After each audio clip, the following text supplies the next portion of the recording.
হ্যাঁ junior doctor বন্ধুরা, তোমাদের একটা অদ্ভুত বিষয় দেখো, একটা জিনিস দেখাচ্ছি বিষয়, সেটা হচ্ছে কিভাবে যে কত বড় বড় রোগ আরোগ্য হয় তার একটা প্রমাণ তোমাদের দেখাচ্ছি।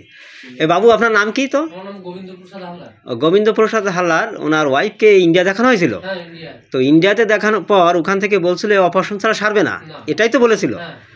তো কি হতো, জ্বালা যন্ত্রণা হতো? ব্লিডিং হতো এবং জরায়ু নাড়ি অপারেশন করতে হবে এই কথা বলছিল, এবং কোনো ক্রমে বাংলাদেশে বড় ডাক্তার দেখেও একই কথা বলছিল, যেটা অপারেশন ছাড়া এই রোগ আরোগ্য হবে না।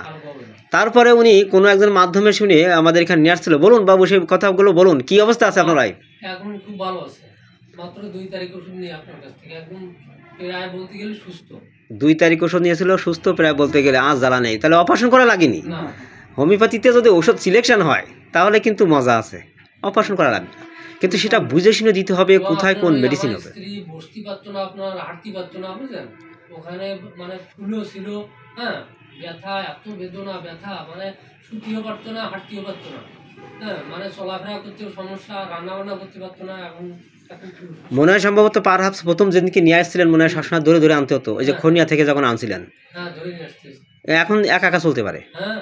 সো নবীন ডাক্তার বন্ধুরা, এই রুগীরই অ্যাট ফার্স্ট প্রেসক্রিপশন করেছিলাম নাক্স ভূমিকা। এই তোমাদের শেখানোর জন্য বলছি, জুনিয়র ডাক্তার বন্ধুরা, নাক্স ভূমিকা at first, because she has taken owner large scale drugs, বহু ওষুধ সেবন করে আসছিল, এবং আমার ওইখানে একটা অ্যাঙ্গেল ছিল যে আমি নাক্স ভূমিকা দিয়ে স্টার্ট করব। তারপর আর একটা মেডিসিন লাগছিল, আমি ওখানে তোমাদের খাতায় দেখিয়ে দেবো। তবে নাক্সে তো 50% রোগ প্রথমে সেরে গেছিলো, কারণ যখন কোনো রুগী অনেক ওষুধ সেবন করে আসবে তখন সেই হিসাব কিতাব করে তুমি নির্বাচিত মেডিসিন দিলেও কিন্তু রোগ সারতে চায় না। সারা ওষুধ খাওয়ার পরে ওই সময় অবস্থা কঠিন হয় এবং বিভিন্ন কিম্ভূত কুমাকা জড়িয়ে যায়। তো নাক্স ভূমিকা দিলে সমতা ফিরে আসে, এবং তাহা দিয়ে তো রোগী অনেকটা আরোগ্য দিকে, ভালোর দিকে, এবং সবাই ভালো লাগে, পরিবারের সবার খুশি হয় যদি এরকম ভালো ভালো রোগ আরোগ্য হয়।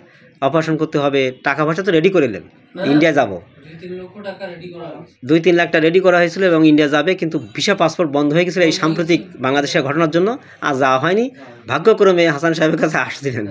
যাই হোক, আল্লাহ যা করে তো ভালোর জন্য করে, এখন অনেক সুস্থ। হ্যাঁ।